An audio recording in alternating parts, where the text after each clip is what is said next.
Bonjour à tous.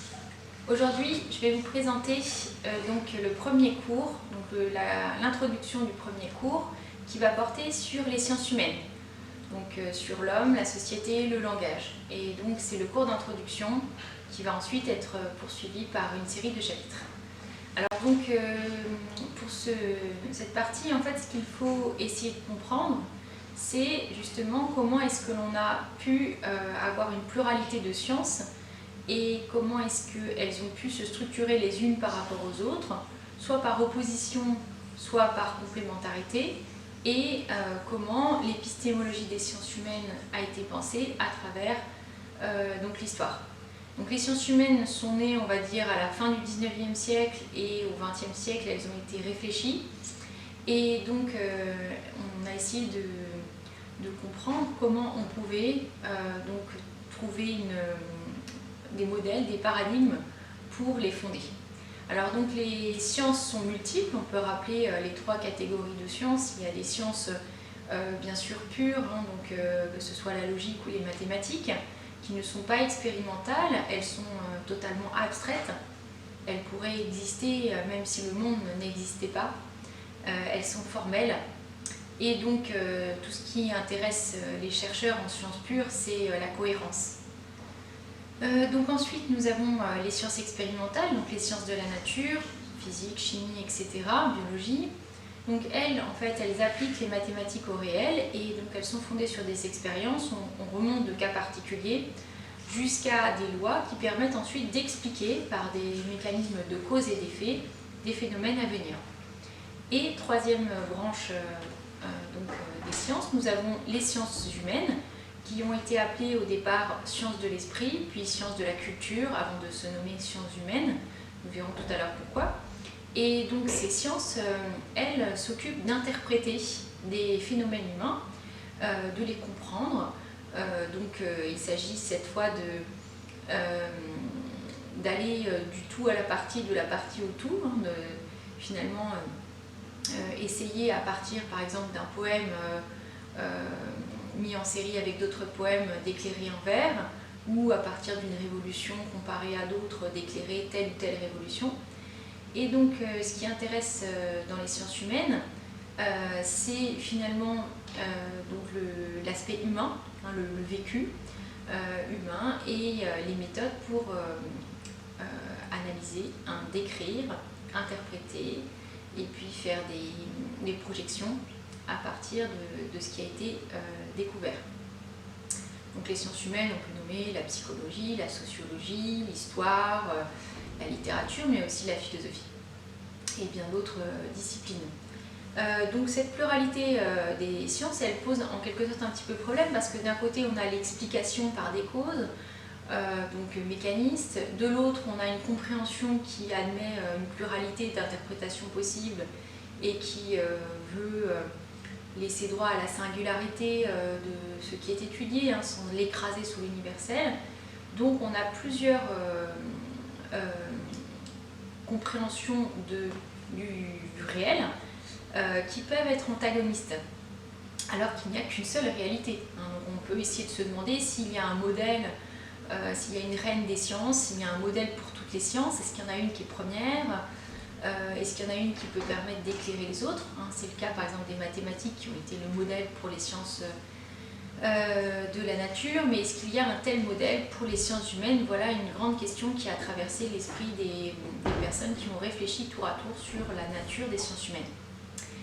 Alors donc cette pluralité entre les sciences, elle a été au départ pensée par Descartes sous la forme assez simple en fait d'un arbre unique de la connaissance. La solution de Descartes, assez orgueilleuse par rapport au rôle de la philosophie, c'est de dire que la philosophie est la reine des sciences. On peut présenter cet arbre de la philosophie et c'est elle qui permet de structurer le rapport entre toutes les sciences. Pour Descartes, c'est simple, dans la lettre préface au principe de la philosophie. Il y a les racines métaphysiques, ce sont les réflexions sur les premières causes, les premiers moteurs, les vérités absolues qui n'ont besoin de rien d'autre pour être fondées. Sur ces racines se greffe le tronc que constitue la physique, toute l'étude de la nature, la physis, Et puis ensuite, il y a des branches multiples et variées qui appliquent la physique à des domaines divers. Et Descartes lui-même était spécialiste en optique et donc également philosophe. Et donc, parmi ces branches principales, Descartes cite la mécanique, il faut entendre par là les techniques qui peuvent nous rendre comme maîtres et possesseurs de la nature, et puis également la médecine, qui nous permet de soigner le corps, et la morale qui permet de savoir comment bien agir. Et donc Descartes, lui, il pense que le problème de la multiplicité des sciences est résolu par cet arbre, c'est-à-dire que la philosophie unifie les sciences et est la reine puisqu'elle les distribue toutes. Mais ce bel édifice vole en quelque sorte en éclats donc après, quand les sciences humaines se développent. Et donc ce qui va se passer, c'est que quand va en naître la psychologie, la sociologie au XIXe siècle, mais aussi l'économie, l'histoire, et qu'elles vont se fonder progressivement avec des champs disciplinaires stricts, la littérature également, il va y avoir des personnes comme Wilhelm Dilthey en Allemagne qui vont essayer de penser la spécificité des sciences qu'on appelle sciences de l'esprit par contraste avec les sciences de la nature. Alors qu'est-ce qu'elles ont en particulier? Alors Dilthey les appelle sciences de l'esprit parce qu'effectivement elles ont pour objet un sujet et même on pourrait dire une âme, un esprit. Et Dilthey pense que ce qui intéresse les personnes qui font des sciences de l'esprit, c'est finalement le vécu, donc le vécu concret particulier des individus. Par exemple, comment ont vécu au Moyen-Âge les femmes, les prêtres, donc les fous, etc. Comment ça s'est passé pour eux.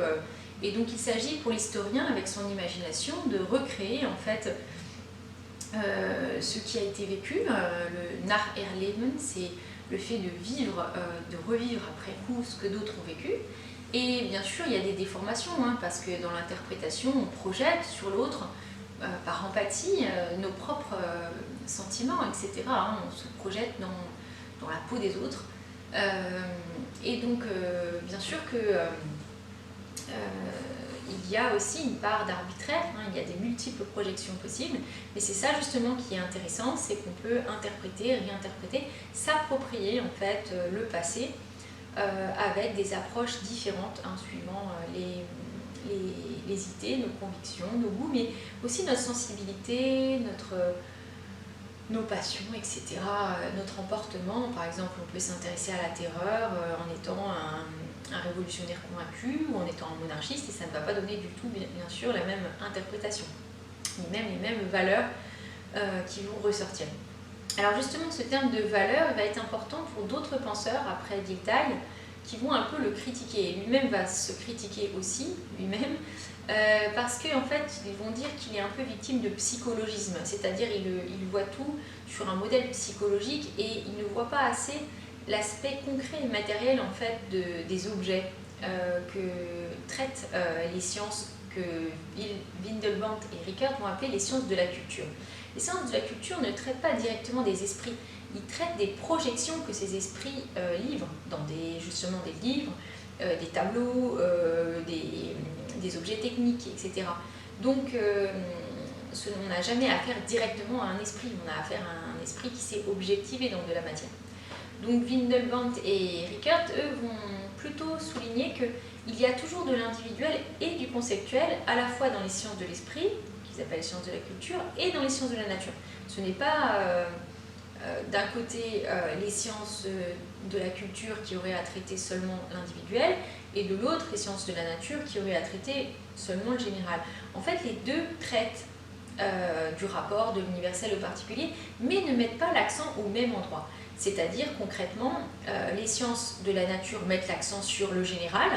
On étudie des cas particuliers, par exemple des boules qui glissent sur des plans inclinés comme le fait Galilée, mais ce qui nous intéresse, c'est la loi générale de la chute des corps. Donc on se fiche un peu à la fin des cas particuliers. Alors que dans les sciences de la culture, en fait, ce qui intéresse, c'est le particulier. Et même quand, par exemple, on compare la Révolution française à d'autres révolutions, par exemple les révolutions russes, 1917, etc., et que ça nous éclaire en les mettant en série, c'est toujours la Révolution française qu'on veut éclairer, et il n'y en a pas deux. Donc on ne peut pas écraser l'individualité et l'historicité des phénomènes sous des généralités. Donc voilà ce que Rickert et Windelband apportent, hein, donc ils disent encore d'autres choses, mais ce serait trop long d'expliquer. Et donc on n'en a pas forcément besoin ici dans cette introduction. Mais ce qu'on voit poindre en fait ici, avec l'importance de l'histoire, c'est en histoire de l'art notamment l'importance de l'interprétation. Hein, donc ce que tous ces auteurs ont essayé de mettre en évidence, c'est le cercle herméneutique. Alors le cercle herméneutique, c'est le cercle de l'interprétation. Hein, herménéia, c'est l'interprétation. Et Panofsky va bien l'éclairer en le mettant en évidence par rapport à l'interprétation de tableaux, puisqu'il était historien de l'art. Et ce qu'il a essayé de montrer, c'est qu'en fait, quand on interprète un tableau, évidemment, c'est toujours un sujet face à un objet. C'est-à-dire qu'il y a un sujet qui se projette sur son objet, il projette ses goûts, ses passions, sa culture, son histoire, etc. Son langage même, et il sait à qui il s'adresse en particulier. Et s'il ne s'adresse pas aux mêmes personnes, eh bien, il ne va pas dire la même chose. Et de l'autre côté, finalement, il y a quand même des correctifs objectifs. C'est-à-dire qu'on peut faire toute une enquête historique pour corriger en fait, les projections qu'on fait sur les objets qui sont des objets de la culture. Et donc, bien sûr, il faut tenir compte de ce que les autres historiens ont dit, il faut tenir compte des documents, des lettres, par exemple, ou des dates politiques, si on est en train de parler d'un tableau. Et donc, il y a toujours ce cercle qui fait qu'à la fois les interprétations sont très ouvertes, on peut s'intéresser à un tableau comme la Mélancolia de Dürer pour 1000 raisons, mais en même temps, il y a aussi des correctifs objectifs qui fait qu'on ne peut pas dire tout et n'importe quoi sur cette gravure de 1514. Par exemple, on ne peut pas négliger le fait que les ailes, par exemple, de l'homme qui est représenté sur la Mélancolia réfèrent au dieu Saturne, parce que des comparaisons ont permis à Panofsky d'établir qu'il s'agissait bien d'une référence à ce dieu du temps. Et ça, c'est le propre de l'univers de la Renaissance, de ne pas vouloir choisir entre l'intelligible et le sensible, entre le sacré et le profane, et de vouloir en fait tenir chacun dans une main. Et donc, voilà ce que je voulais dire ici. Donc, ce qu'on peut conclure, c'est qu'après, en fait, si on continue cette suite de l'histoire en fait, de l'épistémologie des sciences humaines, après, ce qui s'est passé, c'est qu'on a choisi un nouveau modèle à la moitié du XXe siècle, c'est-à-dire dans les années 40. Ça s'est produit à New York, c'est le modèle de la linguistique pour fonder les sciences humaines. Et c'est Roman Jakobson qui avait inventé le structuralisme en linguistique et qui a été en fait généralisé quant à sa méthode par Claude Lévi-Strauss, qui a appliqué cette méthode structurale à tout un ensemble de domaines, que ce soit des masques, des mythes, etc. Alors, en quoi consiste le structuralisme? C'est pas évident de résumer en quelques mots. C'est l'idée qu'en fait, on interprète toujours la partie en fonction du tout. Par exemple, si on interprète du langage, eh ben, on va interpréter un phonème par contraste avec les autres phonèmes qui vont l'encadrer, être en relation avec, s'opposer, etc. Et parallèlement aussi, les phonèmes vont s'articuler avec des monèmes, c'est-à-dire en fait il va y avoir du côté des idées qui vont s'articuler les unes aux autres aussi. Et cette double articulation, c'est cela qu'il faut penser sans cesse et qui fait que on ne peut pas avoir une vision, quand on traite un objet en sciences humaines, une vision isolée d'un objet. On ne peut pas interpréter un masque sans tous les autres masques. Et en parallèle, on ne peut pas interpréter les mythes qui parlent de ces masques isolément. Il faut traiter aussi de tous les mythes qui se transforment pour parler de ce mythe. Et ça, c'est ce que Lévi-Strauss va accentuer.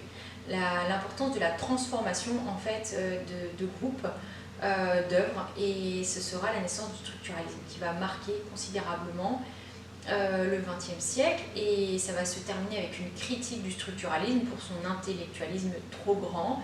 Mais donc on verra comment cette science du concret peut se maintenir et ce qui peut venir la faire glisser vers une vision un peu trop mathématique et trop sèche. Voilà, j'ai terminé cette introduction sur les sciences humaines et j'espère que cela vous aura éclairé.